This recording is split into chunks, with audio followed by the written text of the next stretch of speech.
We're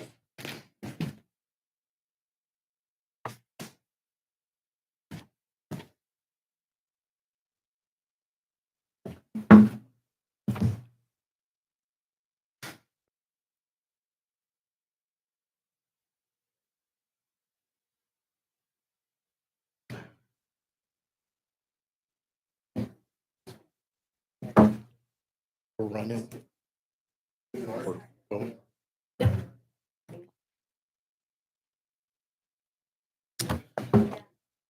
Okay, well, we're going to go ahead and get started.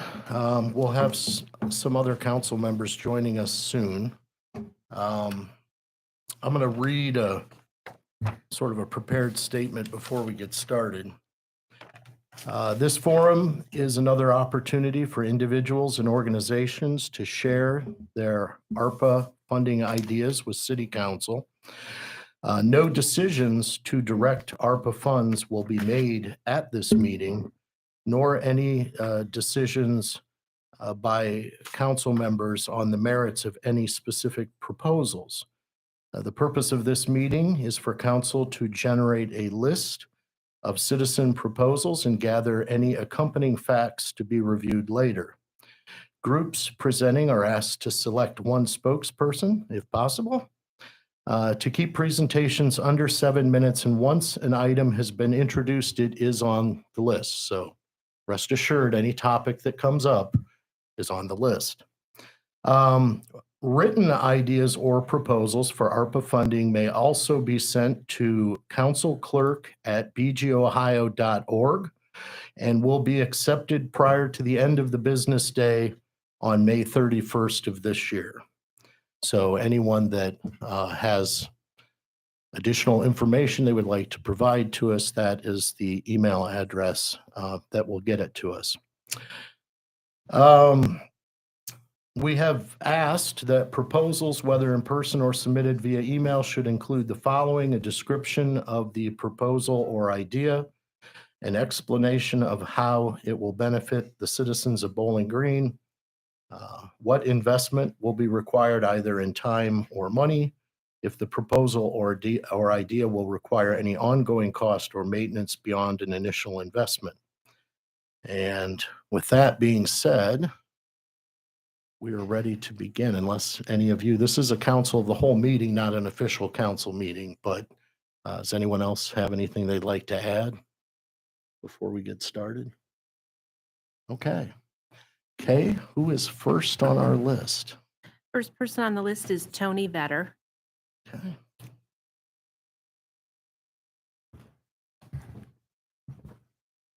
First, thank you to everyone for letting me speak tonight and have an opportunity to make this presentation. My name is Tony Vetter. I'm the Director of Downtown Special Improvement District and the Downtown Foundation. I'm here along with some of my board members. Jim Ferris, Floyd Kraft is back there. Michael Penrod is there. If I miss somebody, please raise your hand. I got everybody. All right. I'll just start out with all these projects saying that none of the projects really have any continuing expenses. All right, so we'll cover that under all of them.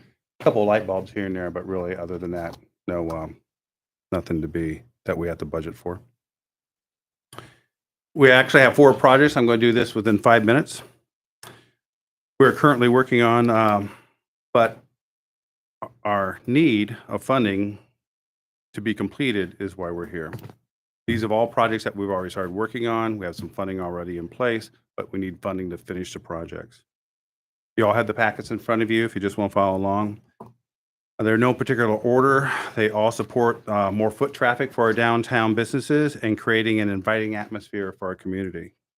The first one is the purchase of new holiday decorations for downtown BG. As you can see on the presentation in front of you, we want to create a vibrant holiday atmosphere that welcomes people to experience downtown during the holidays, which in turn means more foot traffic. This includes 6-foot wreaths with large red bows surrounding the top of the light poles, which has already been approved by the city. Bright vinyl banners showcasing round Christmas ornaments, and spray. It's like a spray. It's like a triangle wreath, because we have some light poles downtown that have 2 lights on it, and you can't really put 2 big wreaths around there. So that's what they call a spray, or a triangle wreath goes in between there.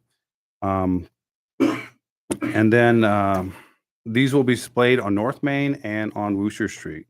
We have already raised $48,000. And the budget is 88. So we need another $40,000 to finish that project. And that's in the information setting there in front of you. Next, we have a downtown speaker system designed for safety announcements and festive music for the downtown community and businesses. The speakers are on light poles. They're spaced roughly about 120 feet apart, and there's a receiver and microphone at the police station is typically how it's installed. The project costs anywhere from $40,000 to $50,000. The reason there's a little range there is in case we want to incorporate that into the Black Swamp area, into that parking lot as a speaker system, we can do that, not for music, but for a safety feature. These are installed all over the U.S., and the nearest ones are in Defiance and Van Wert, Ohio. Police Chief Tony Hendricks supports the use of these speakers as a safety project for the downtown community. For example, what if there was a tornado during Black Swamp or gas line break, which we've experienced, a fire or something much worse? The public address system can be used to let people know of the situation and help guide them to safety if needed. But also don't forget the music aspect. Music takes you to a time and place that makes you feel good.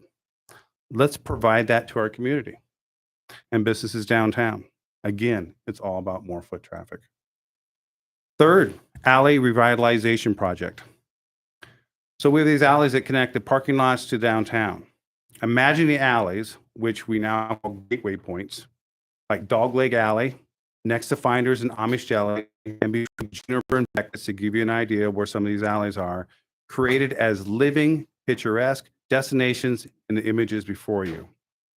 We incorporate pergolas, artwork, lighting, seating, sculpture into these areas. Make these destinations unique and gateways between our parking lots and our downtown, similar to what BGSU and the city's proposed gateway project connecting BGSU and downtown that we're working on now. Again, more foot traffic. This project costs $100,000. And fourth, downtown building facade improvements. So the facade is the front of the building of the businesses downtown. So we want to restore, improve, update the outside facade of these downtown buildings. Look at the 3 photos in front of you. I wish you could all see these. It's a very neat perspective of one building downtown. They are all the same building. I doubt anyone remembers the first picture there that you see with the gold around it. That building was Froney and Company store. It was 1880 to 1940. So we're not judging you if you don't remember what that store was. But just look at the picture because you're going to see why that matters in a little bit. And then there were other owners later on. And then Allman's Department Store, you all probably remember that one. That was I think that was last year in 1989. And now Juniper Brewing and Waddington Jewelers are in those places. Lloyd Kraft, who's here tonight with us, took it upon himself to encompass both previous design elements into the facade and give it a new life. In 1976 and 2000, similar facade grants were awarded, and it spread and revitalized the city. You may spend $5,000 to $10,000 in a grant, but the owner will end up spending $50,000 or more to finish the facade. But it is the incentive that starts the revitalization. It worked in the past, and it will work again now. So please help the downtown businesses with grants up to $10,000 with equitable investments from the owners or merchants. We'd like to see $100,000 in funding for this project. Again, generating more foot traffic. And finally, these 4 projects come to less than 10% of the funds left in the ARPA account and less than 5% of the original funds that were granted to the city. We believe this is a fair ask for the downtown and for the community. Remember, a downtown is only as strong as a community, and the community is only as strong as its downtown. They work hand in hand together. Thank you very much. All right. Thank you very much. Does anyone up here have any specific questions for Mr. Vetter at the moment? All right. Thank you very much. Thank you. Okay, who is next? Next person is Katie Thompson.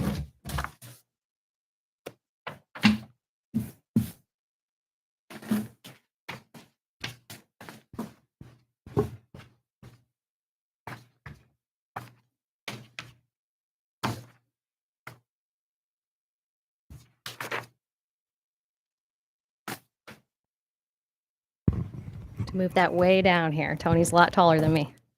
All right, I'm Katie Thompson with Bowling Green Economic Development, and I am here simply to make one request tonight that would really help move the needle forward for one of Bowling Green Economic Development's strategic goals. It is also one of the City of Bowling Green's strategic goals for economic development as well. So this is a proposal for an innovation and entrepreneurship accelerator, feasibility analysis. That is quite a sandwich of words right there, but I will explain what we're asking for here. Also, I'd like to mention that Russ Mills with Bowling Green State University was supposed to be here with me tonight, and unfortunately, he is very under the weather. So if you have questions for he or I afterwards, he will certainly make himself available for that. So I'd like to quickly give an overview of this proposal that we're asking for tonight. And this is a request from Bowling Green Economic Development for $50,000 to $75,000 in one-time funds to develop a feasibility analysis for an innovation and entrepreneurship accelerator. And these funds would actually be used as a matching fund for a potential grant from the Economic Development Administration. So we would ask for the $50,000 to $75,000 from the city, and then we would then apply for an EDA grant for those matching funds. And from there, we would partner with Bowling Green State University and the Center for Regional Development, and they would help us apply for that EDA funding. So I'd like to focus on the long-term project outcomes because this would be a starting point that would hopefully lead to some fantastic results for our community. So the long-term goals of fostering innovation and entrepreneurship would be, first of all, talent attraction and retention. So we hear all the time that young people are leaving our community, and we have a hard time then attracting talent back to our community. So talent attraction and retention is a huge priority and takes investment. So we want to create a structure to satisfy the needs of recent college graduates and specifically innovators. We want to create opportunities to also draw in talent from surrounding areas. So in addition to the talent attraction and retention, we want to support small business growth and development. So we would want to create a structure that fosters innovation. We want to create a physical space and the support needed for that business acceleration. So we have the talent attraction and retention, the small business growth and development, and then also the long-term priority is to diversify our local economy. So instead of randomly going out and trying to attract a new unique business to our community, we'd really like to start to create our own competitive advantage. We want to intentionally grow and invest in new industries right here in Bowling Green. So those are the long-term outcomes that we're hoping for. And this would just be the first step of many. So I'll explain briefly what the feasibility analysis would entail. And that feasibility analysis would examine the demand for entrepreneurial and small business services in our community specifically. It would evaluate our space needs and availability, programming options, governance models, funding, and the plans to sustain it. So it would look at all of that. It would look specifically at our assets and resources here as a community and evaluate all of those things. It would also help our community focus its innovation and entrepreneurship activities on a specific set of industries that would be a competitive advantage for the city. So we don't want to just open a random center and say it's open for all. We want to be targeted in our efforts into specific areas of innovation and industries that we have the support here to continue to foster. So it would really dive into those industries and give us an outline of what we should hope to be targeting. And the important thing that I want to note is that this feasibility analysis is an important foundational step to then apply for more EDA funding in the future. So the EDA has a very large pot of money available to support accelerators and incubators.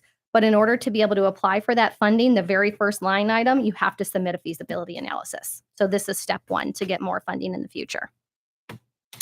So the ultimate plan, if I could just break it down into quick steps, would be hopefully we would attain $50,000 to $75,000 from the city. We would then apply for those EDA matching funds. If awarded, then we would have $100,000 to $150,000 to get a really high quality feasibility analysis completed. We would then obtain that analysis, which would provide us with those target industries and essentially the complete business plan to be able to start and operate the accelerator. At that point, we would enlist all the stakeholders that they've outlined in that feasibility analysis. We'd get everybody on board, and then we would then apply for an EDA grant to actually start the accelerator. We would hopefully receive those funds, launch the accelerator, and begin fostering that innovation and entrepreneurship right here in Bowling Green. I did provide an example of an innovation incubator in Statesboro, Georgia.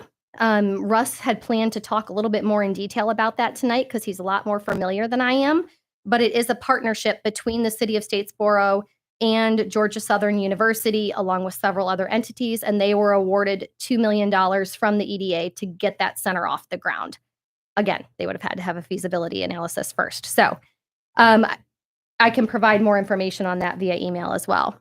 So 2 other things that I just want to highlight is that this also aligns with local and regional plans. So it certainly supports our primary goal for Bowling Green economic development. One of our 4 primary goals is to foster innovation and entrepreneurship. That was also recently adopted by the city, so it supports that.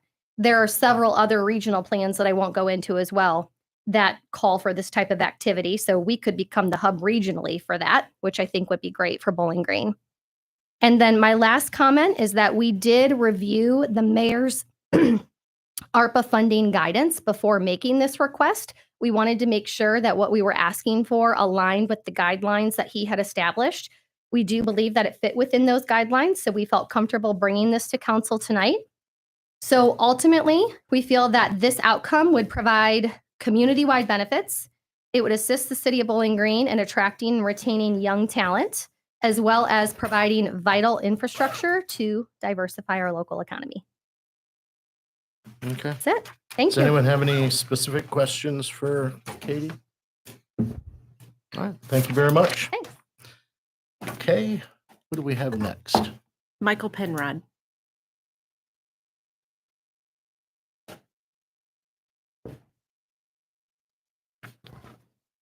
Hello, President Hollabaugh and honorable members of the Bowling Green City Council. Thank you for this opportunity. My name is Michael Penrod, and I have the honor to serve as the director of the Wood County District Public Library. On behalf of the library's Board of Trustees, I wish to submit a request for $100,000 in ARPA funding for your consideration. The city and the library have a long history of a good, strong working relationship, being good neighbors and working together. The most recent example of this is all of the coordinating work we've been doing to undertake on our side related to the construction of the new city building.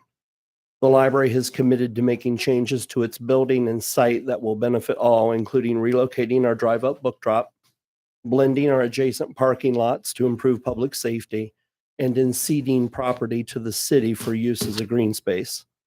I ask that you consider distributing $100,000 to the library to help us cover $47,000 in construction costs for relocating the drive to West Court Street. The relocation reduces traffic needing to flow past the entrance to the new city building in the city building's new parking lot, allows for a larger green space, and gains internal efficiencies for the library. Additionally, $10,000 in estimated design and construction costs to build a doorway from the library's children's department to the new green space between our 2 buildings. Maria Simone and her team of librarians would use this access point to safely move groups of young children and their families to the new green space for story time and other activities as weather permits. And finally, $53,000 of the estimated $125,000 in parking lot modifications the library will be undertaking in 2023. Planning a joint parking lot improves the overall site plan for both buildings, improves ingress and egress in both parking lots, and enhances public safety for all visitors to our joint site. This request covers one-time construction costs. Long-term maintenance will be covered by the library's property maintenance plan. None of the above was on the library's radar until late 2020 when plans for the new city building were announced. The designation of a portion of available ARPA funds will help the library balance these new opportunities, and we are glad to have these new opportunities while completing already forecasted facility maintenance, equipment, and property upgrades. In conclusion, I want to make it explicitly clear that no one on the library side of our fence, make it explicitly clear that no one involved with the library thinks that the city has made the library do anything. Every agreement we've made, every step we've taken in our partnership is the right thing to do. Our two administrations work collaboratively and cordially. Every step taken has been made in the best interest of the community, the city, and the library. But as I said, these were things we were not anticipating. I try to budget looking ahead 5, 7, 10, 20 years. When do we need to replace the roof? When do we need to replace the furnace? And any grant or support that you could give would help us meet these new opportunities. I would welcome further conversation with you and the administration, related to this request. Thank you for your consideration. Are there any questions for Mr. Penrod? All right, thank you very much. Thank you. Next person is Relos Askunse.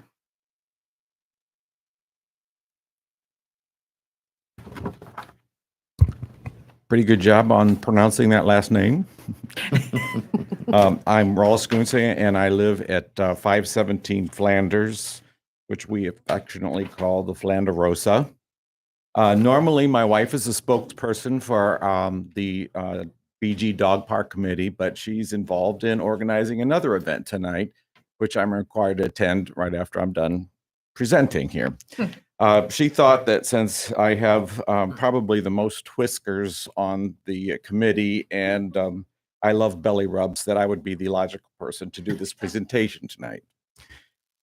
So I will begin. The Citizens for BG Dog Parks Committee would like to propose that a portion of the ARPA funds be considered to create accessible dog parks on public land within the city of Bowling Green, Ohio. The past 2 years of the COVID epidemic has been a difficult setback for Bowling Green. Many people, like my wife and I, adopted a dog to assist us through the long periods of isolation.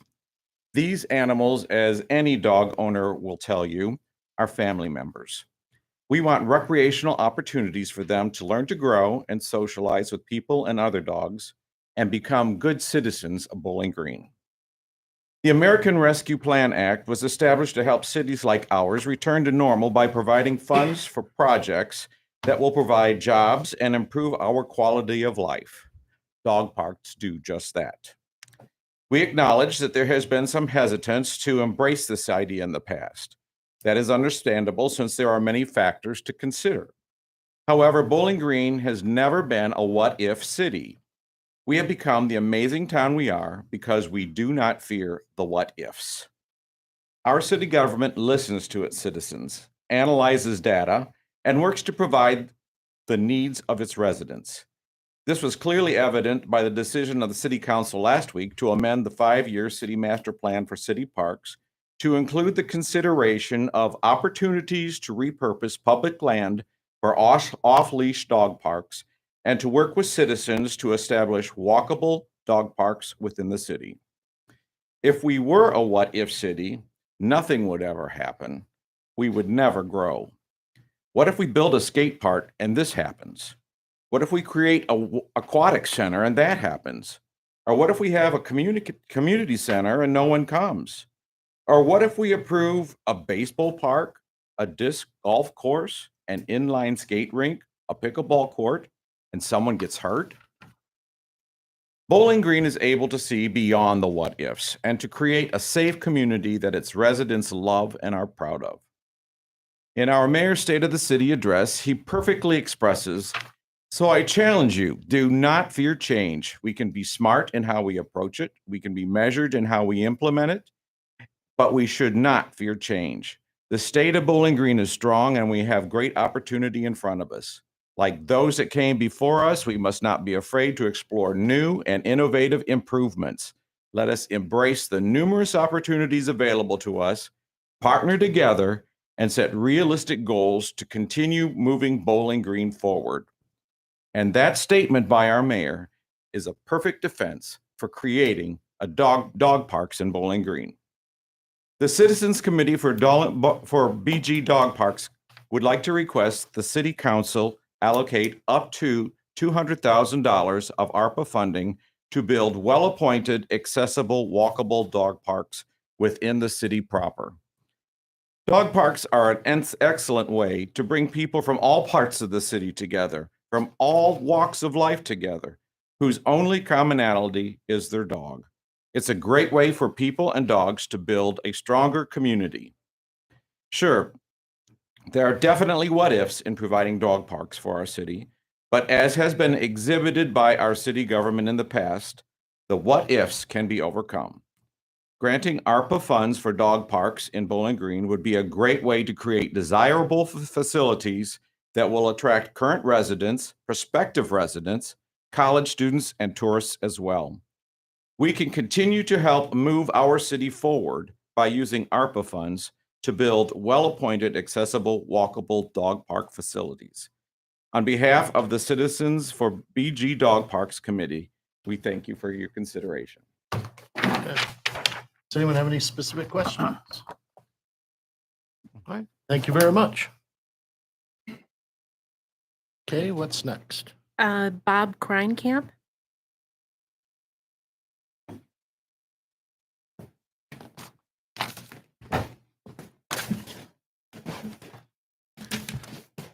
All right. I emailed a copy of this presentation to everybody. I don't know if you've printed them off or have them available, because I'm going to be referring to certain pages at certain times during this presentation. And I'll tell you when to change pages. So what is pickleball, and why are we asking for your support in the construction of these pickleball courts? On the next page, pickleball is the fastest growing sport in America, one of the few activities that spans generations of families. So first, as we go to the next page, let's talk about the generation of couples with children from elementary school to college ages. For this family, it's a great opportunity to interact with their children in a fun setting. Plus, the kids, both boys and girls, love to have fun with mom and dad and their grandparents. I enjoy playing pickleball, not getting beat, but playing. So let's go to the next page. As you can see there, elementary schools are now using pickleball to get children active. It helps with their balance and their agility. Another positive aspect of pickleball is physical health. Casual participation in a game can help an adult player burn 400 calories in 30 minutes of play. Next page is, and in a 90-minute game, a player can easily take between 7,000 and 10,000 steps in one game. So let's talk a minute about the senior citizens. We go to the next page. In Wood County, there are nearly 20,000 seniors. A lot of them are here tonight. Across America, by 2030, which isn't that far away, there will be 70 million adults over the age of 65. It's important that we make these later years as healthy and enjoyable as possible. Unfortunately, by the age of 75, one of 3 men and one of 2 women, so 50% of the women, get no physical activity at all. None. Next page, symptoms associated with old age like weakness, loss of balance, are caused by lack of exercise and inactivity. Next, playing recreational pickleball can help reduce the number of these deaths. Access to pickleball courts allow all ages an important mixture of socialization and activity that improves both physical and emotional health, stamina, and well-being. So how does Bowling Green benefit by building this complex? We go to the next page. It will certainly make Bowling Green a much more attractive and desirable place for seniors and families to buy a home and become part of our growing community. Next page. It will keep local players and their money from driving to other towns several days a week to play in the summer and spend their money in local businesses instead of here in Bowling Green, where they eat, shop, and buy gas. And by holding tournaments, and this is especially important, by holding tournaments and teaching clinics at this facility, enough money can be generated in the future to make the maintenance of these courts self-sustainable. No more money. We're not asking for any more after that. Now, several local communities, as you noticed, within 30 minutes of Bowling Green have realized how important pickleball is to their seniors and to the businesses that they support. So let's consider, how many courts should we build? Are we planning courts simply to accommodate how many people are playing right now? Well, that's the most common mistake made by most communities. Perrysburg quickly comes to mind because a few years ago, they built 6 courts, and now they're putting in another 6 courts because they've been quickly inundated with people coming there to play.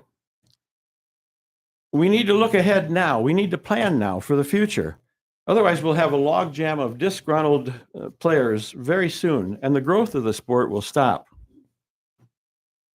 So it's one thing to build this complex for just recreational play, like we do now. But if we're planning on holding tournaments to generate funds for maintenance, we need to make sure that the players coming in from long distances are not just playing like they would on their home court. We need to plan for designated areas for vendors that the players will hang out between matches. We need restroom facilities. We need an area that provides shade during the hot summer days, nearby parking, restaurants, and hotels for the weekend tournaments. I believe that the courts could also be rented out and be scheduled for leagues like of men, women, and couples like they do softball now. Wire fencing is important to contain the ball in the playing area because we don't always keep the ball in the playing area, believe it or not. It's affordable and allows people to look through it. And to reduce the effects of wind, a mesh windbreak should be attached to the fencing, whether immediately or in the near future. Next page, one location that we've identified as meeting the criteria for this parking lot is the parking lot at Carter Park beside the water tower. It's easily accessible from I-75. It's near hotels and restaurants for players coming from outside the area for tournament play. Next, the lot is a good fit to install 6 courts with safety fencing. And since it's served as a parking lot for many years with heavy traffic, it eliminates installing a new base. Next, with the clearing of some old shrubs and replanting of a few of the newer ones, there would be room to make a 20-foot wide shelter with angled parking on both sides of that exit road, as you can see in the literature that I gave you tonight. There are a lot of things to consider as we plan this pickleball facility, but it needs to be considered now rather than later. We're convinced that if we plan properly now, we'll be glad we did. Now, the cost estimates I provided you in the email were worked up by a local engineer, but should only be used at this point as talking points until bidding for the project could be done. And with your support, this is what the Bowling Green complex could look like in a few years. So let me just point one thing out to you. In this time of tight budgets, especially for seniors, but for anybody with tight budget, do you know what these have in common?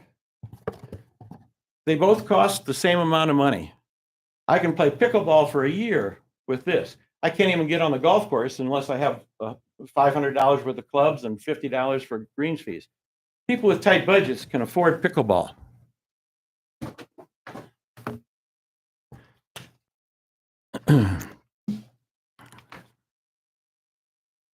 Oops.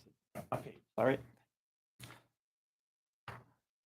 So let's answer the question, what is pickleball? Pickleball is a game that any of you, no matter what skill you have, can play and enjoy with family and friends of all ages. It changes people's lives. Isolated men and women, especially after the COVID, can get out and play. Out of shape people have found joy in exercising again. Mr. Kreincamp, your time is up. Okay, I have 2 sentences here. Yeah, you're over. Survivors of strokes and heart attacks can feel the happiness of living again. People battling cancer can get a few matches in and hang around with just friends. So complete strangers enjoy one another's company and are strangers no more. Pickleball is community. And most of all, pickleball is just plain fun. Thank you. Anyone have any questions? Yeah. I don't have my slides with me. What was the total for the initial construction, the estimate you'd provided? There's 2 estimates there, one for the courts and one for the fencing. And the parking, because you have to have parking for people and for people with handicaps. So you have to have the parking right close there too. So it's about 200, roughly. Again, it's just a talking point because we have no bids on any of this yet. Right. In annual maintenance costs, and I get the only reason I'm familiar with the dog parks proposal, so I didn't ask them. Okay. The people in Rossford have 6 courts there. They estimate each year they spend about $5,000 on annual maintenance costs. Their one tournament that's coming up in June brings in $10,000. So that is just a self-sustaining money source that would hopefully keep any future expenses to a minimum. Said 200,000.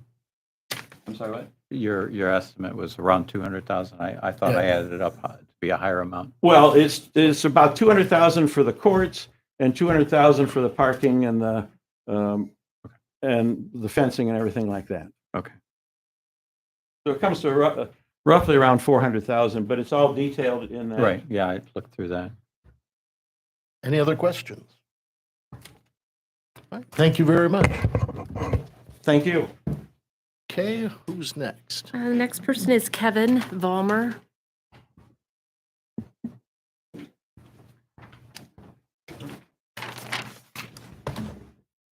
Thank you. Thanks, council members, for hearing us out today. I'm Kevin Valmer, along with Cody Wright and Paul Harris on behalf of Gas Disc Golf. Thank you. We are a Bowling Green-based 501c3 nonprofit organization.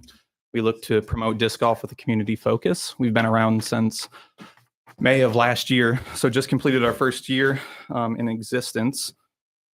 And we are talking today about trying to invest in improving the disc golf course at Carter Park.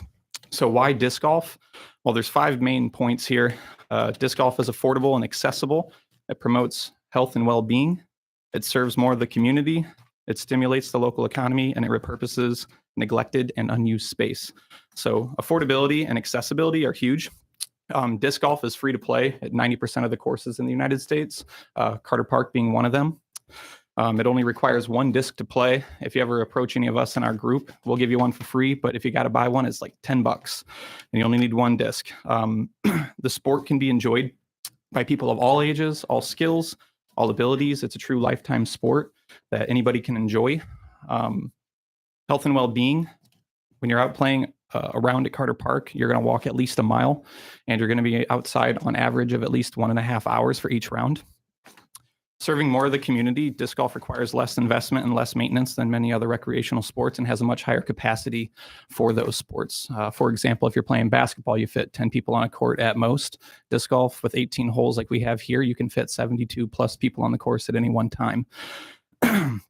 And it's also more environmentally friendly. So, if you're trying to redo a whole basketball court or you're putting anything else in a park, you're going to obviously have to be putting artificial surfaces down.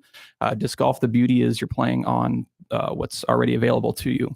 So along with that, on BG's community feedback, we also had over 20 people respond to that, specifically mentioning improvements to the course at Carter Park, stimulating the economy.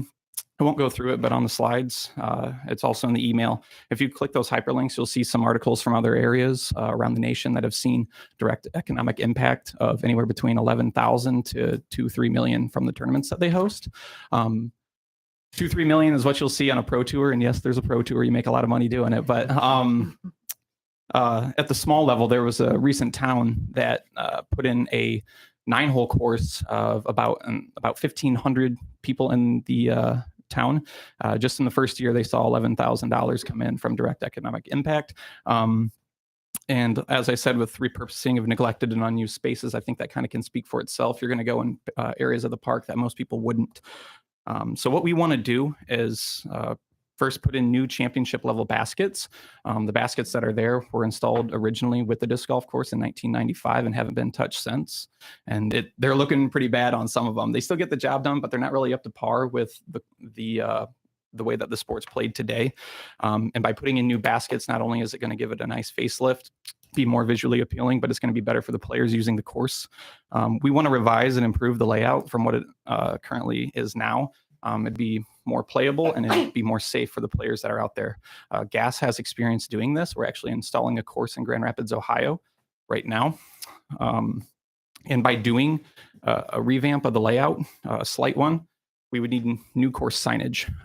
That signage would not only more accurately show the holes, but it would also give it a modern look and look nicer as well.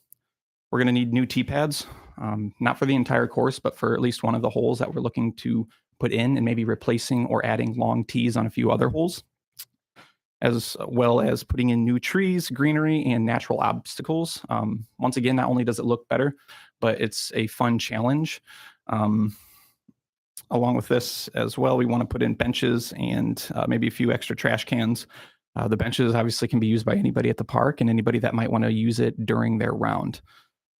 And the revised and improved layout, GAS Disc Golf can work on that. That's at no cost. So when you total that up, it's only $20,000 to have a top-notch course in Northwest Ohio and Southeastern Michigan. And that's 0.05 or 0.5% of the remaining ARPA funds. How does this benefit Bowling Green residents? Well, as I said, an increased economic impact, increased usage of Carter Park, and a better park for the residents. It's improved curbside appeal with more trees and greenery for those in the park and those passing by. It's going to promote healthy activity and use of BG's recreational space. As I said, a top-notch course in the area. Right now, it's not really viewed that way. It's not viewed poorly. It's one of the most well-maintained courses in the area. It's just not as up-to-date as the other courses. And it's a perfect time to implement this change in conjunction with the inclusive playground and pickleball courts. If they're going in at Carter in that parking lot, it would actually be perfect, because a lot of us, when we play, we start over by the shelter houses on the backside of the baseball fields. And putting that all together would be perfect. We're working with the Chamber of Commerce now, implementing a new hole by the inclusive playground to try to show people that it doesn't matter your abilities, you can play disc golf. So we can kind of tie all that in together. And just to kind of give you a few numbers, in our first year of operation, we have had over 211 different players come to our events. We've hosted over 11,000 total rounds.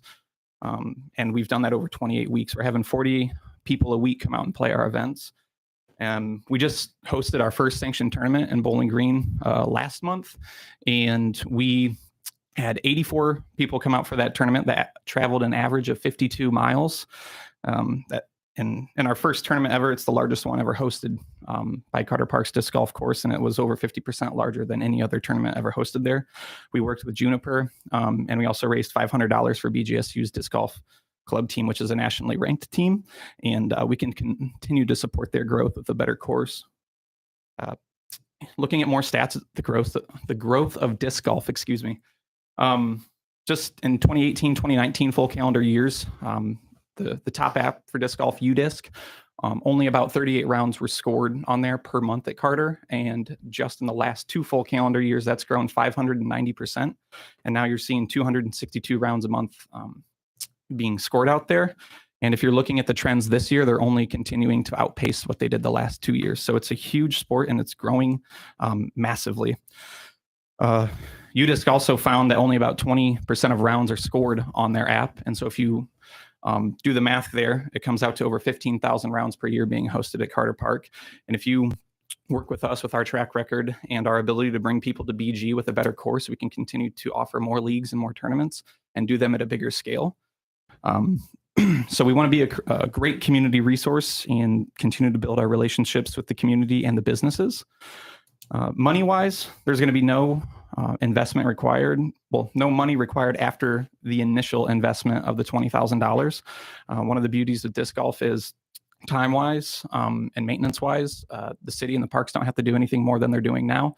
You don't have to manicure the fairways like you do in golf. You just mow them like you regularly would, and you're good to go.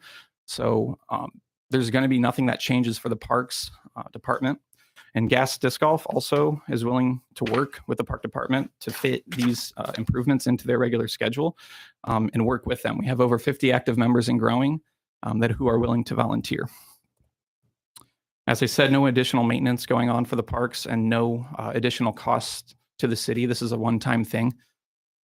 And we are a legit organization who wants to work, as I said, with the city. We're reputable. We have a track record that has been nothing but great. And we are the only organized disc golf group between Columbus and Ann Arbor. And so we want to showcase that and bring people here. At the end of the slides, I just provided some emails, our website and our general contact, and also some supplemental reading if any of you are interested in seeing how disc golf can positively benefit the community and its residents. So thank you guys for your time. All right. Thank you. Does anyone have any specific questions? All right. Thank you very much. Thank you. Okay. Dan Kitts.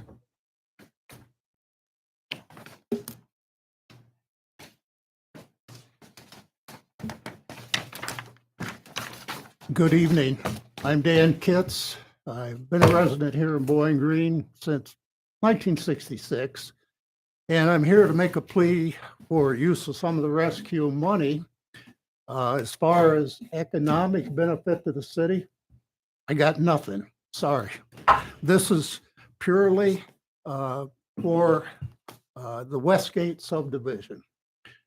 The problem, we have deer from the Bordner Meadow and Winter Garden Park constantly roaming our neighborhood.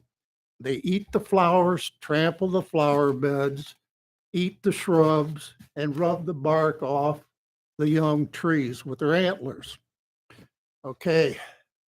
Part of the problem stems from there is no gate from our neighborhood to Winter Garden Park and the Meadow. Martindale extends through our neighborhood and dead ends at the park, and that's all open. So the deer are free to casually walk in and make a smorgasbord out of our neighborhood. So I'm proposing that the city erect a minimum of a 5-foot tall fence with a self-closing gate at the southern end of Martindale between the two residences at that point. And when I say fence, I'm not talking a board fence like pallets turned up on edge. I'm thinking a nice vinyl fence with a self-closing gate, and there could even be on our side of the fence some landscaping done with some shrubbery and perennials to make it look nice. Proposal 2 includes Proposal 1 with that fence, plus extending the fence to the east and west boundaries of Winter Garden Park and Bordner Meadow. And the reason I separated these, in Proposal 2, this fence would take care of the homeowners that border the park and the meadow who currently have nothing between them and the park. It's just open space from their back door. So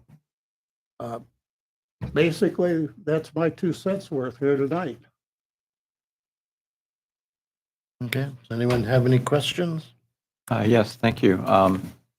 Do you have any kind of a cost estimate for these I two? do not have cost figures at this point. I'm guessing, if I were to guess off the top of my head, just to put a fence and gate at the end of Martindale, we're probably looking $5,000 or slightly less. I don't know the footage there. I think it's approximately 75 foot. Thank you. So we're not talking hundreds of thousands of dollars. Thank you. Okay. All right. Any other questions? All right, thank you very much. Okay. Okay. Next person is Jennifer Karches.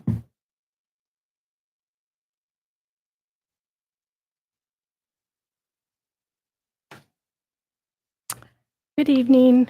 I'm here to advocate using ARPA funds to purchase a piece of award-winning interactive art for the city. It's called Musical Swings, and it's an urban scale collective instrument consisting of a swing set of up to 21 swings that triggers different notes and generates endless melodies when people are swinging together. The different colored swings indicate a different instrument, such as a harp, piano, guitar, or vibraphone. Each seat also has LED lights to make it a delightful experience in the evening. This work of art was created by a design studio based in Montreal, and its focus is for people to work together to create a beautiful musical experience. In a study from 2016, the words most used to describe the experience were happy, proud, calming, therapeutic, peaceful, and awesome. I definitely think after over 2 long years of COVID, it would be appropriate to spend some ARPA money on something that will make people happy. I contacted the design studio about pricing, and it's not cheap. A 6-swing version is $320,000, excluding the shipping and installation. But I think it would be well worth the investment. From the 2016 study of the musical swings in Montreal, the direct economic impact over a 19-week period was $4.5 million, with over 250,000 visitors in 3 weeks, resulting in a 293% return on investment. Now, obviously, these figures would be a bit different for Bowling Green, but think of it. This could be a catalyst in terms of attracting more people to live and work in BG, and at the least, beyond the enjoyment it would provide, it would generate more support of local businesses from the visitors. I also spoke with city officials in Lawrence, Indiana, who actually purchased musical swings to ask about the impact on their city. As background, Lawrence initially rented the swings, but then purchased it after securing a grant to cover the cost as it was so popular in their community. Laura at the mayor's office said musical swings is definitely a hit. So, I have this. That's from the website if you'd like to look through it. Thank you for considering my idea. Does anyone have any specific questions? Can you email us? Yes. Yeah. Thank you. Thank you very much. Jennifer, I wanted to thank you. You sent something a while back with some links, and it was well worth the time to go and see videos of what you're talking about. Describing it doesn't do it justice. Right. It's really a really beautiful thing. So, thank you.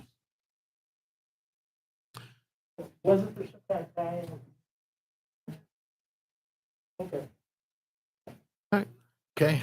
Mary Valmer. Good evening.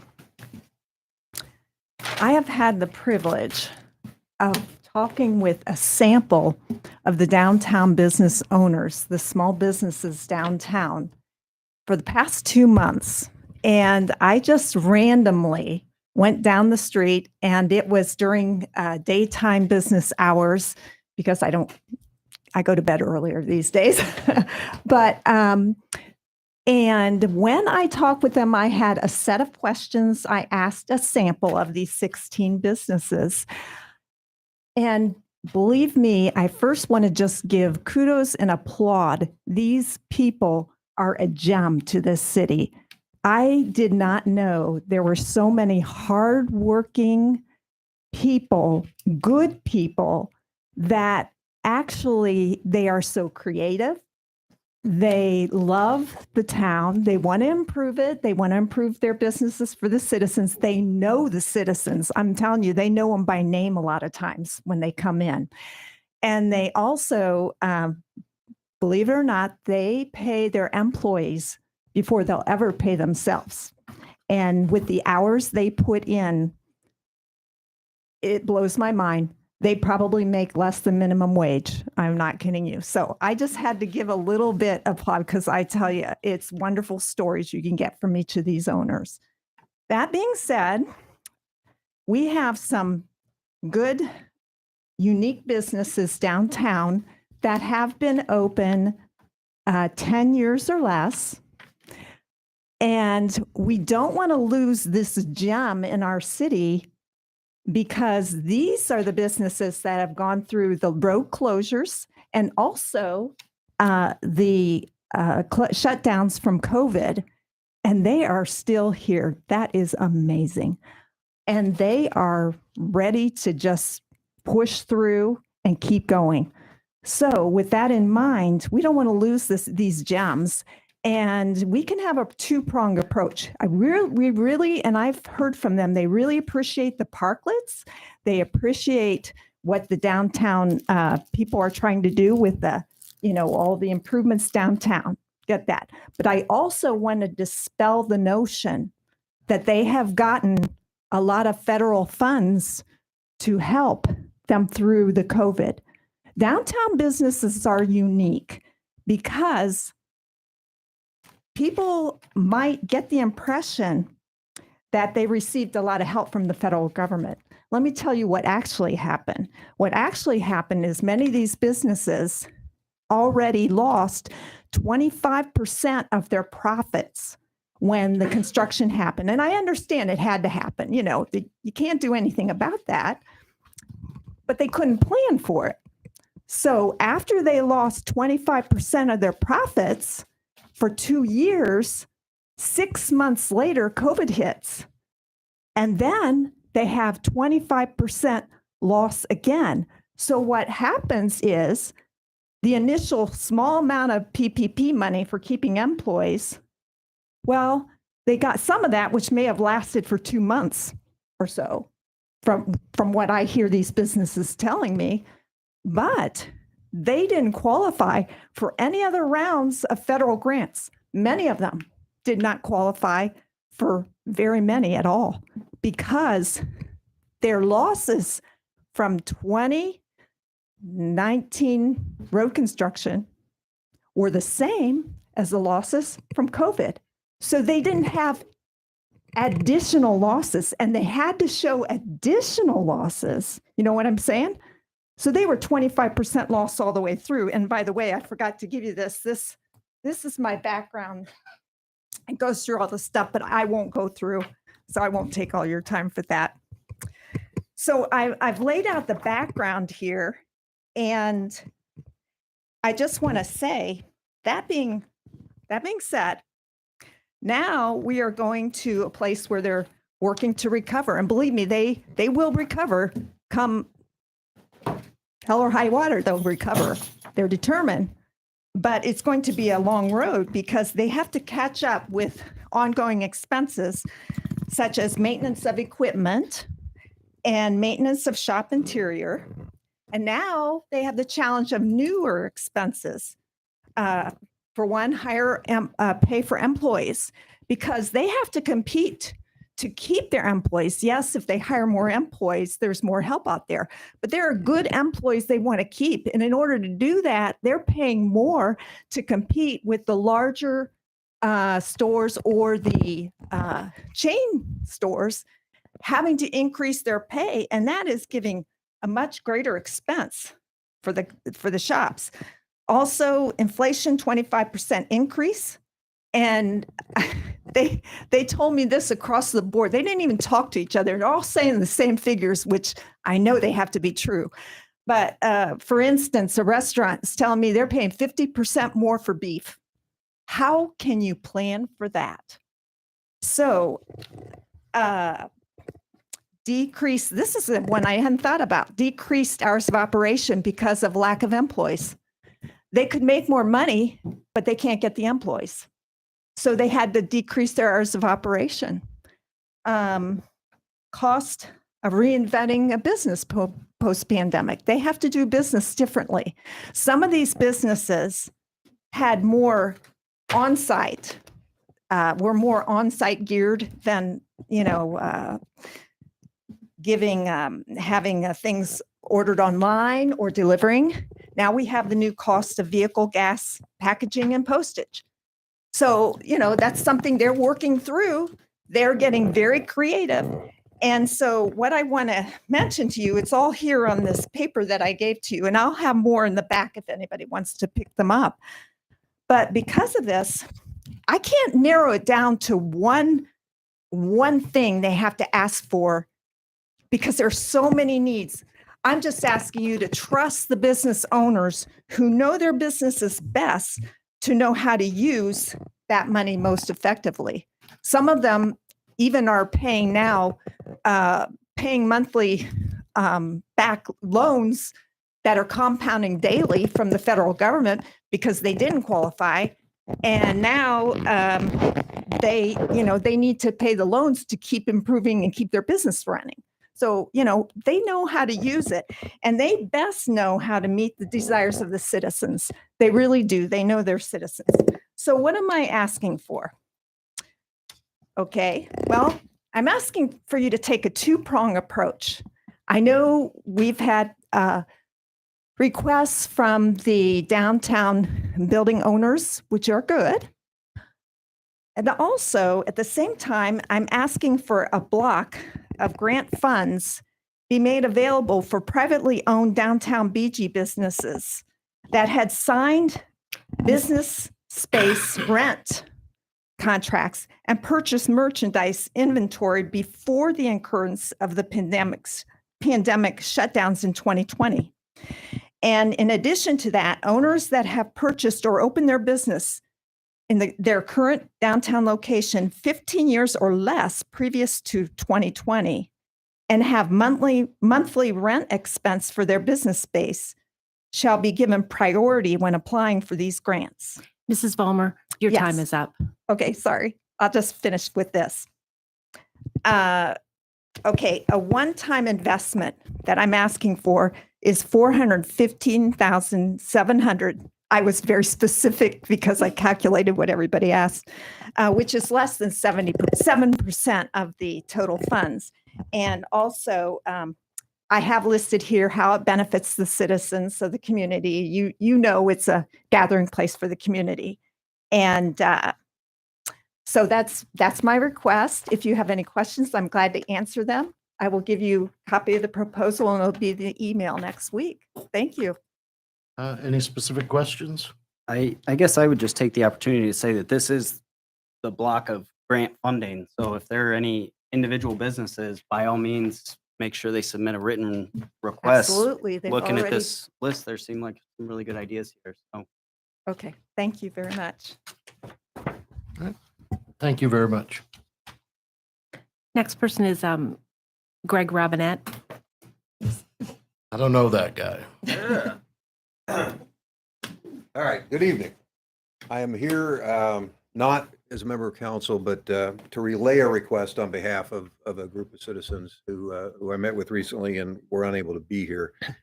This is specifically from the Wood County Committee on Aging and the Bowling Green Senior Center. There's a 4-page letter that the council members have, and I'm just going to highlight a few items from that. And council members can study that between now and the time we discuss these matters further.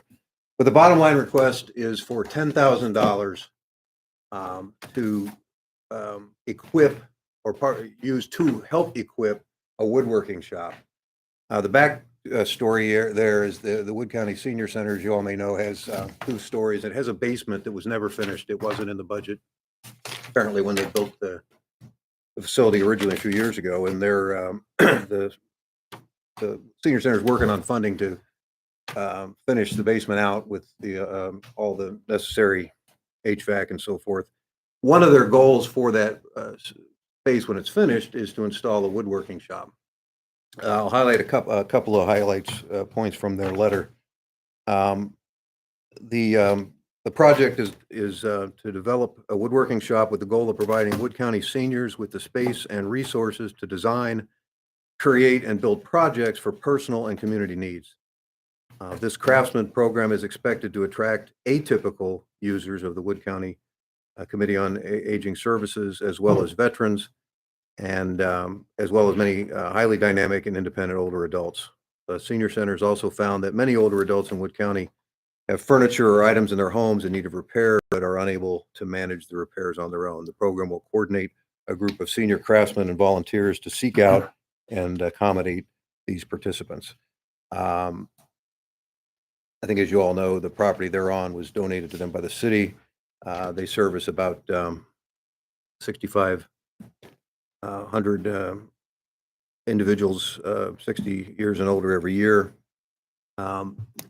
I do want to highlight that the collaboration of people that spoke with me wasn't just the senior center. It was also Zach Magura from the Wood County Veteran Services Office, explaining the benefit of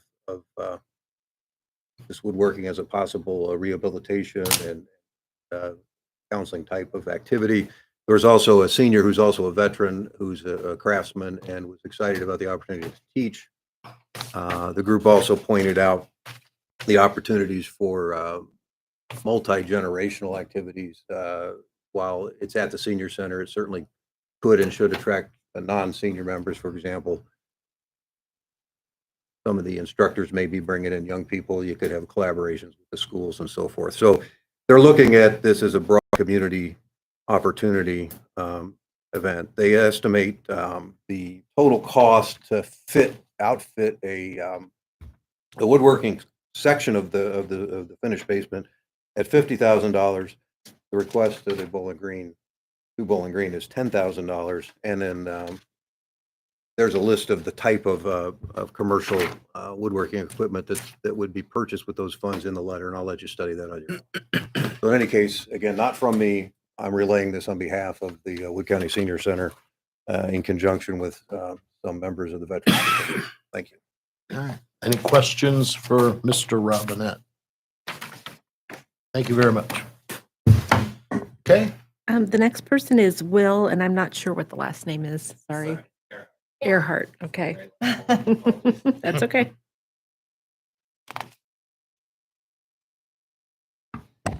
Good evening, all. First, let me thank Silas and Junie for doing such a great job tonight, sitting up here. I am here tonight not so much to ask you just for money, but to also ask you to consider a partnership. I want to invite you into a conversation that is going on right now with members of the community, members of our local school district, and I hope with some of all of you as well. I want to talk to you about community tennis courts. We have some community tennis courts here today at located at the high school. There's 6 courts there today. If you've seen them, they are struggling. We've had some instances in the recent past in which matches have actually been canceled because other teams have showed up and refused to play. Meanwhile, we have hundreds of members of our community who drive dozens of miles and spend countless dollars to play tennis in other communities, something that we used to do here in BG back when we had a public court. So what I'm asking you to consider is to partner with members of the private community like myself and the school district as well to build a new community tennis court facility to be on the existing school district, the existing high school footprint. Now, I'm not here on behalf of the school district, to be clear. They would be their own independent partner in this project. I would be here on behalf of members of the public. I can tell you today that I'm bringing about $100,000 to this project in private funding. And if it were to be successful, I anticipate we'd be able to raise a lot more money as well once we start talking about things like sponsoring courts and once it became an actual real live project. I am asking you for about $300,000. I do not yet know what the total cost of the course will be because, again, this partnership doesn't quite exist without your input. We are looking at something like about $750,000 for 8 to 10 courts. When we build that many courts, we get to host events. Both the high school can host its own regional and sectional meets. The community can hold events at the tennis court as well. Every time we host an event, it's going to bring hundreds of cars through exit 75 and drive all the way through town, through our downtown, eat at our restaurants, and shop at our businesses.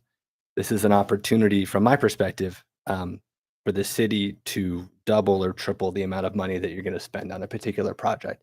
Every dollar that you spend is going to be matched by members of the local community as well as the school district. It's a conversation I would like to invite all of you into. I will be following up with a written proposal to sort of connect some of these dots and to get point people designated for all of this. But I'm really excited about the opportunity to have an asset in BG again that I think would make this certainly a more desirable and livable community to be in. Anyone have any specific question? Yeah, what's the current cost of this maintaining the 6 courts that we have, even though it's clearly inadequate maintenance? Sure, and I don't want to refer to it as inadequate maintenance. I don't want to speak for the schools. My understanding to do 8 to 10 courts would be about $10,000 to $15,000 a year. In terms of who would foot that bill, that would be determined by the partnership amongst the 3 stakeholders. And how old are the current courts?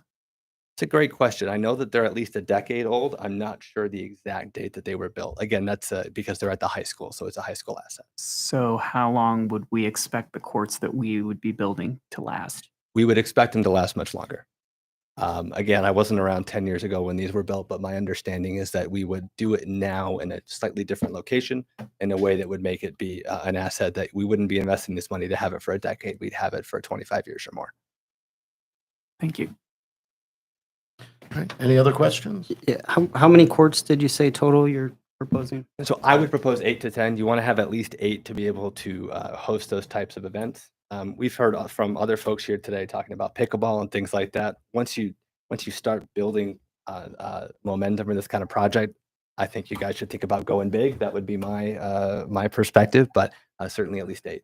What is the size of a pickleball court relative to a tennis court? They're pretty similar, aren't they? No. It's about 1/3. Pickleball. It's about court. 1/3. You can put 3 pickleball courts on one. Okay. And the schools are going to need to be replacing their courts anyway. I mean, I've heard the same stories where we get busloads of kids that come to Bowling Green and they get back on the bus because our tennis courts are subpar. Sure. So this is something that the schools are already maybe planning on, and maybe you can't speak to this, but sometime in the near future, if the funding's available, right? Yeah, that's a different kettle of fish. I can't speak for the schools, but certainly I would anticipate that this is something they're thinking about in the near future. And I mean, presumably this would allow them to save money also if we were able to. Sure, win-win-win. Any other questions? Okay, thank you very much. Okay. Is it Shakir Blackett?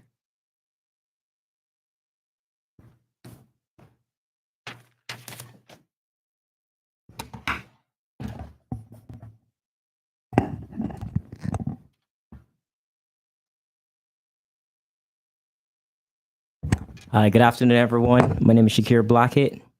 Hello, council members.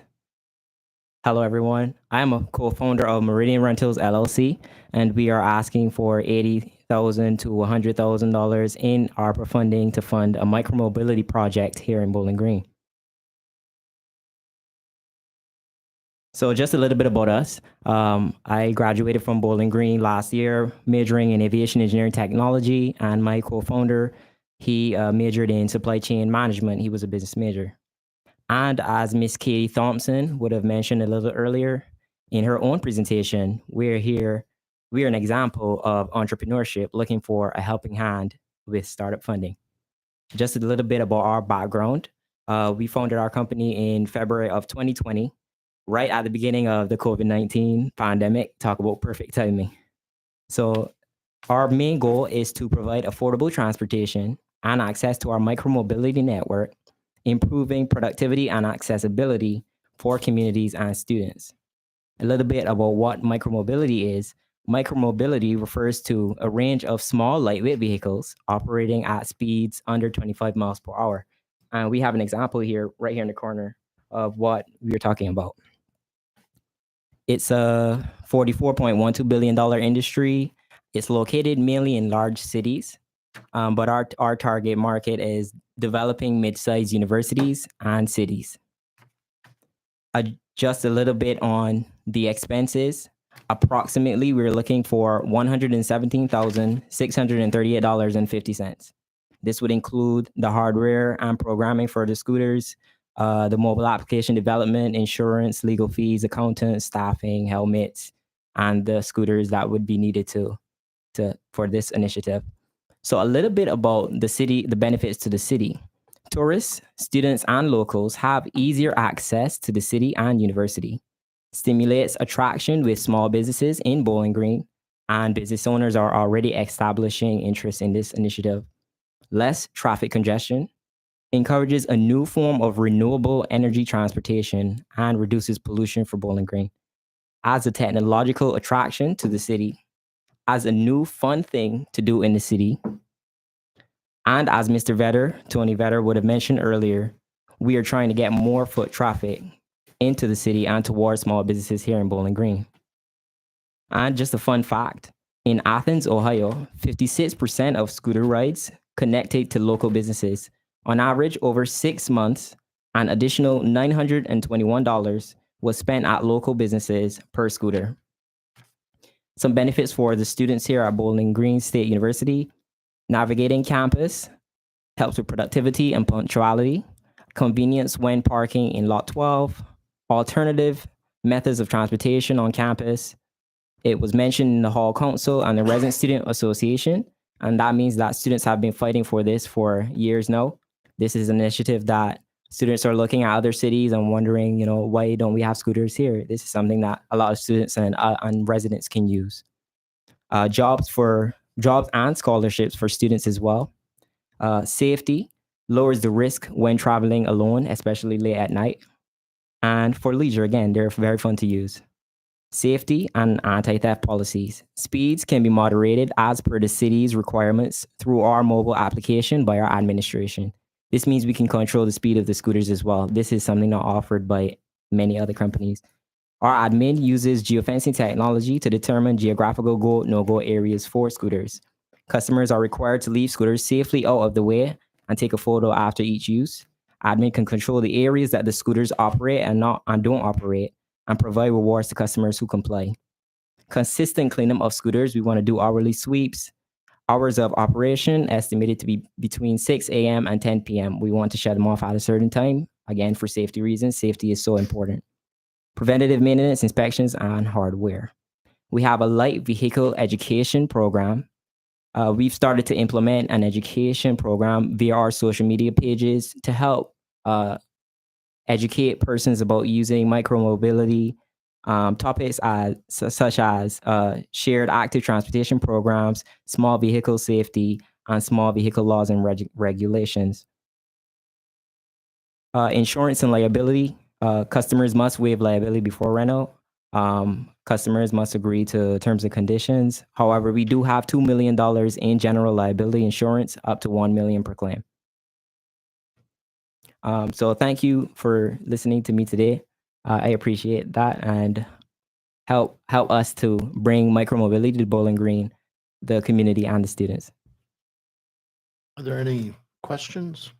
Yes, I have a request. You were referring to your notes. Yes. Is that something that you could send along to the clerk? Yes, most definitely. Thank you. I have an actual PowerPoint presentation that I put together for you guys. Okay. Thank you. And are you in discussions with like the university about any of this?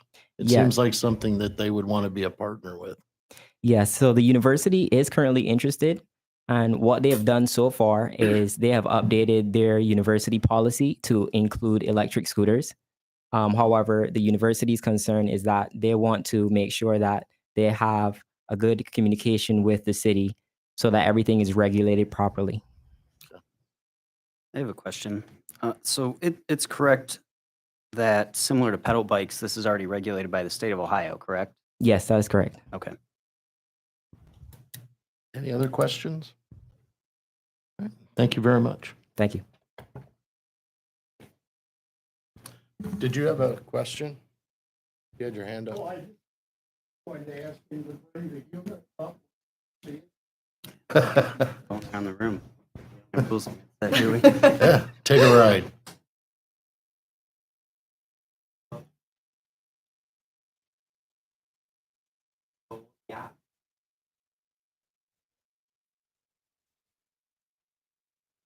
All right.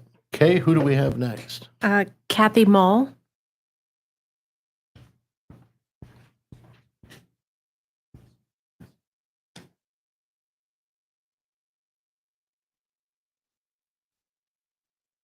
A little shorter here. Good evening. Thank you very much for the opportunity for me to be here tonight to share with you about a project that we are working on. I am Kathy Mull, Executive Director of the Cocoon. I think all of you are familiar with the work that we do here in the community, but we provide comprehensive services to survivors of domestic and sexual violence. So we're supporting survivors in their most critical time of need, typically shortly after they have experienced some kind of abuse or violence. But then we work with survivors for many, many years as we support them through the healing process. So I am here tonight to ask for your partnership in helping us finish our renovation project on our building. So I wanted to give you a little bit of a history as to how we've gotten to where we are today. So we were very fortunate to be able to purchase a building back in 2014 in the city of Bowling Green. What I will say is that we are very blessed to be in this community. This has been the best place for us to provide our central hub for serving survivors of domestic and sexual violence in our community. At the time that we purchased the building, we did not have all of the funding that we needed to renovate the building all in one chunk. So we decided to break the project down into phases in order for us to complete the most critical things that we needed to do at that particular moment. So we were able to raise some funds and complete the first phase of our renovations on our building back in 2017. At that time, the largest need that we had was for our emergency shelter. So we desperately needed more bed space for individuals in our community that were fleeing domestic and sexual violence. And because of those renovations, we were able to double our bed space from 12 to 24. Since then, we have been working to continue to complete renovations on the building. The building that we purchased had before us had been a commercial restaurant and banquet facility. So it was not designed as a social service agency or designed at all to meet the needs of domestic and sexual violence services that we're providing for individuals out in our community. So we have, after we completed the renovations on the shelter portion of our building, we did, right in the middle of 2020, which was the worst time for us to be taking on a construction project, completed phase 2 of our process, which allowed us to be able to complete some additional group programming space for survivors, to create opportunities for us to provide more on-site services from outside providers. So allowing them to be able to come in and provide counseling services and other what we consider to be ancillary services for survivors. The portion of the building that we have left to renovate will complete our comprehensive advocacy center, allowing us to provide all of our primary services on site. Currently, right now, we do not have any private, confidential, dedicated space in our building to provide services to survivors that are not residing in our emergency shelter. So what that requires is that we are meeting survivors out in the community. We're meeting them at a local McDonald's, we're meeting them at the library, we're meeting them at the courthouse, wherever we can find some space to be able to meet survivors. And if you think about the privacy, the confidentiality, and truly the safety issue of us providing services for survivors, it is much better care for survivors and better for our staff to be able to provide those services on site. So we're here to ask you to partner with us in helping us complete the renovations on our building that would provide us with that comprehensive advocacy center. Our building is also not ADA compliant. It is really not even ADA accessible, to be honest. And so when part of these renovations will allow us the opportunity to be able to make the building ADA accessible for survivors. It is also needs a desperate security upgrade. And so these renovations will also allow us to be able to do the necessary safety upgrades that we need to do with the building as well. So the entire project as a whole cost us $1.7 million. We are here to ask for City Council support with the ARPA funds for $325,000. $325,000 is what we have left to finish the $1.7 million project. It will transform the way that we can provide services to survivors in our community. And so we are hopeful that we will be able to, in the next year at most, be able to finish those renovations on our on our building. The guidelines for American Rescue Plan money does allow for services and in funds to support the prevention and intervention of services for domestic and sexual violence survivors. So these funds are right in line with what the guidance allows those funds to be spent for. And so we know that this is the last big step that we have in order to be able to meet those needs of survivors in our community. I know that you all have heard me talk about this before, but to put a little bit of things in context, last year in 2021, we served 818 survivors of domestic and sexual violence in the Wood County community. The majority of those survivors come from the city of Bowling Green. Probably about 60% of them come from the city of Bowling Green, if not more. Only 5% of those survivors actually stay in our emergency shelter. So the rest of them, we are providing services in a community-based setting. And again, right now, we do not have the place to be able to provide those services in the way that survivors in our community deserve. And talking a little bit about the economics and how this would support the community from an economic standpoint, what we know is that 95% of survivors of domestic violence who are employed are experiencing problems at work, causing almost all of them at some point to have to leave stable employment. The services that we provide help support survivors in gaining and maintaining economic stability out in the community. And so we know that the more that survivors have access to the services that we can provide, the more economic impact we have as a whole, not only for the community, but also for the survivors that we are serving in our community. In addition, what we know is that 50% of women and children who are experiencing domestic and sexual violence are living on the streets.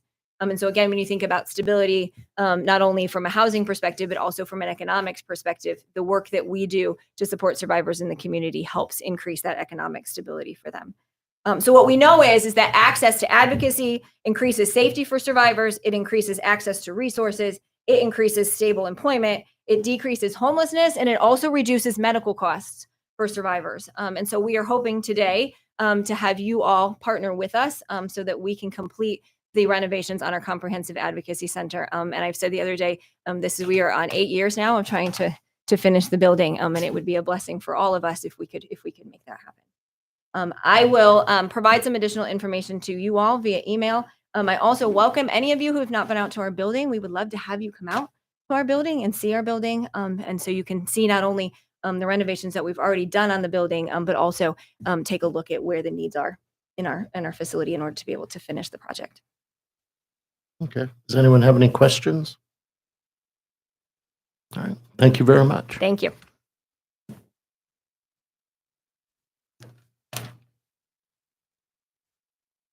Okay. That's all we have.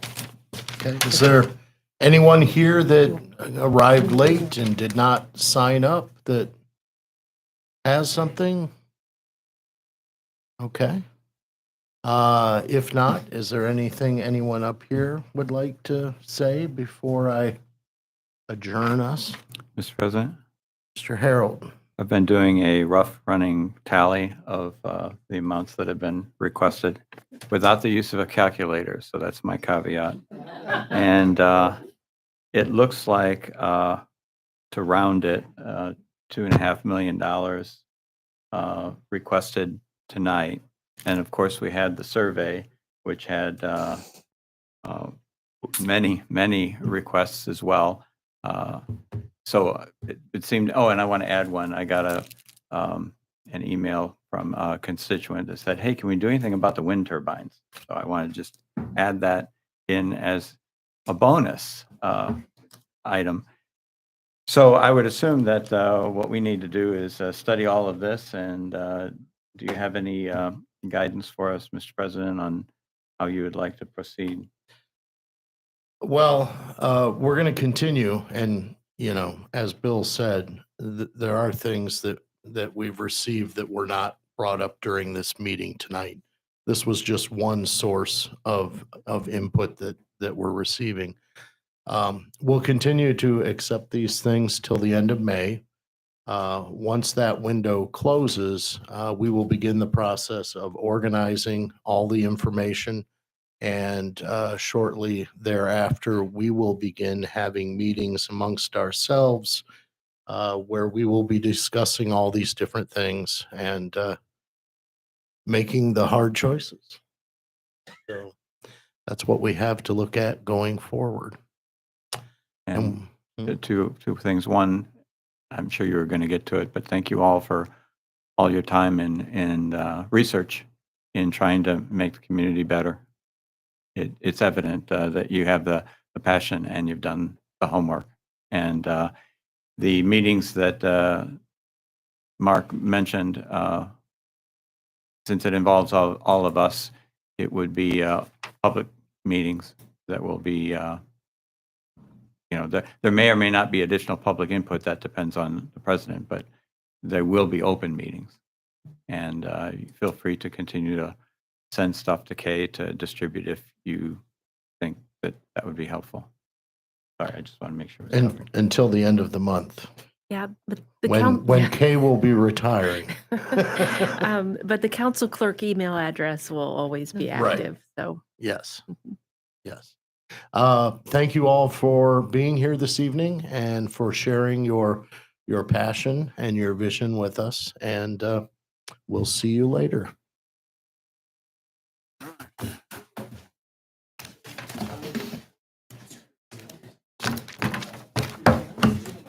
Yeah, I think we have money left over.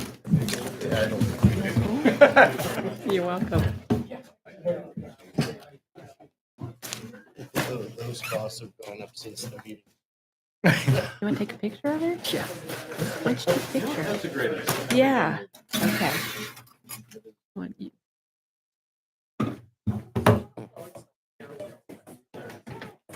No picture of it? Okay.